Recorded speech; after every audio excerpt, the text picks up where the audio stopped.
Topic है forms of intracellular signalling. तो इसके अंदर बेसिकली क्या पढ़ना है, इसके अंदर आपके सब टॉपिक हैं कि आपको पढ़ना है कॉन्टैक्ट डिपेंडेंट सिग्नलिंग क्या होती है, पैराक्राइन सिग्नलिंग क्या होती है, synaptic signalling and endocrine signalling. तो सबसे पहले तो आपको इस टाइटल के बारे में थोड़ा समझना होगा कि आप फॉर्म ऑफ इंट्रासेलुलर सिग्नलिंग से समझते क्या हैं। देखिए बच्चों, सपोज करिए आपकी जो दो सेल्स हैं, तो एक सेल सपोज करिए कोई सिग्नल मॉलिक्यूल को रिलीज करती है, लाइक वो हार्मोन रिलीज करती है या कोई पर्टिकुलर टाइप का सब्सटेंस रिलीज करती है।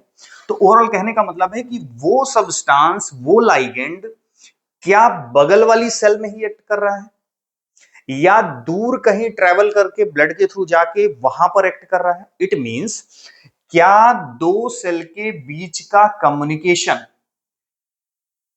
केवल एक सेल दूसरे सेल को ही कम्युनिकेट करती है, या ये सेल कोई सब्सटेंस रिलीज करेगी वो दूर जाके किसी तीसरी सेल को सेंसिटाइज करेगा, मतलब उस पर इफेक्ट देगा।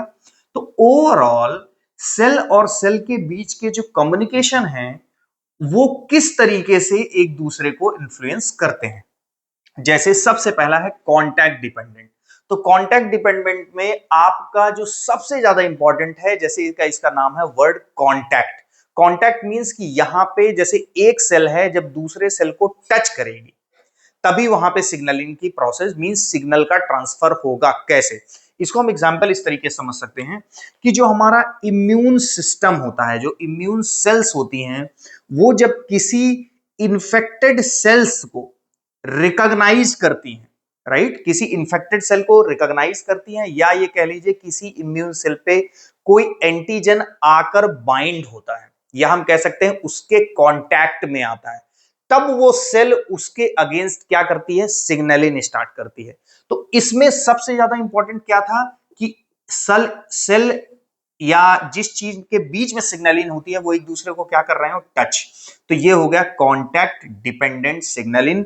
आप immune cell recognise infected cell, इसको एग्जाम्पल में कोट करके लिखेंगे, राइट। दूसरा पैराक्राइन सिग्नलिंग।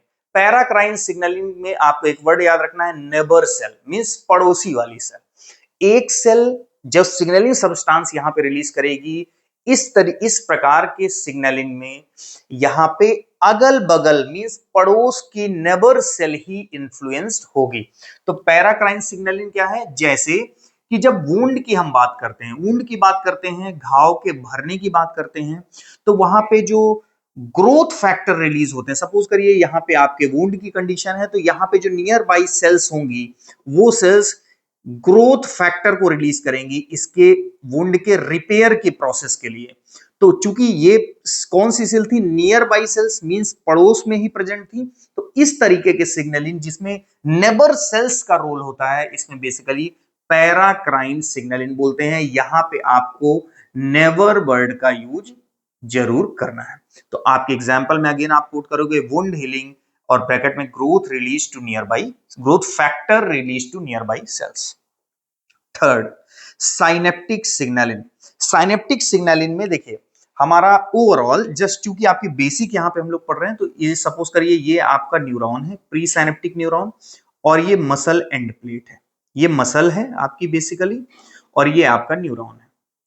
अब हमको ये पता है कि न्यूरॉन से जब क्या यहाँ पे साइनेप्टिक वेसिकल में क्या स्टोर होता है, एसिटाइल कोलिन, और जब सिग्नल आया एसिटाइल कोलिन यहां से रिलीज हुआ कहां पे, इस बीच वाले पार्ट को हम बोलते हैं न्यूरोमस्कुलर जंक्शन। जब हम मसल की बात करते हैं, अगर ये दोनों न्यूरॉन हो, pre synaptic neuron and post synaptic neuron यहां की हम बात करें, तब इसको हम बोलते हैं साइनेप्स। ओवरऑल कहने का मतलब है कि जब साइनेप्स के थ्रू न्यूरोट्रांसमीटर यहां पे साइनेप्टिक क्लेफ्ट में रिलीज हो, और यहां से वो या तो मसल एंड प्लेट के पे प्रेजेंट रिसेप्टर पे बाइंड हो, या तो अगर ये पोस्ट साइनेप्टिक न्यूरॉन है तो उस पे प्रेजेंट रिसेप्टर पे बाइंड हो, तो इस तरीके का जो सिग्नल का ट्रांसफर है उसको हम बोलते हैं साइनेप्टिक सिग्नलिंग, जिसमें across the synaptic cleft signal का ट्रांसफर होता है। इसके एग्जांपल में आप कोट कर सकते हैं like nerves telling muscle, nerve muscle को किस तरीके से मूव करती है यूजिंग एसिटाइल कोलिन। तो आप इसको साइनेप्टिक सिग्नलिंग में समझ सकते हैं। तो साइनेप्टिक सिग्नलिंग में बेसिकली हम बात करते हैं कि अक्रॉस द साइनेप्टिक क्लेफ्ट आपका सिग्नल का ट्रांसफर होता है। ये जस्ट बेसिक इंफॉर्मेशन आपको। एंडोक्राइन सिग्नलिंग, एंडोक्राइन सिग्नलिंग में जैसे एंडोक्राइन ग्लैंड, सपोज करिए पैंक्रियाज, जो हम डिस्टेंस वाली बात करते हैं कि दूर जाके इफेक्ट, तो पैंक्रियाज से बेसिकली जो इंसुलिन रिलीज हो रहा वो अब बॉडी में ब्लड के थ्रू ट्रेवल करके हर जगह दूर दूर डिस्टेंट पोजीशन पे भी जाकर वहां पे ग्लूकोज को ग्लाइकोजन में क्या करेगा, कन्वर्ट करेगा। तो insulin from pancreas acts all over the body, this is an example of endocrine signalling. Endocrine signalling में हम कोई नियर बाई सेल्स की बात नहीं करते, ये डिस्टेंस मतलब दूर ट्रेवल करके जाके वहां पे अपना एक्शन देता है, नियर भी देता है दूर भी देता है, राइट। तो इस तरीके से तो आपका ये फॉर्म ऑफ सिग्नलिंग में 2 मार्क्स का कई बार कॉन्टेक्ट डिपेंडेंट, पैराक्राइन सिग्नलिंग, या आपका बेसिकली साइनेप्टिक सिग्नलिंग या एंडोक्राइन सिग्नलिंग एग्जामिनेशन में पूछा जा सकता है। अगर आपको कंटेंट समझ में आता है तो आप चैनल को सब्सक्राइब करें और फ्रेंड के साथ ज्यादा से ज्यादा शेयर करें। Thank you very much.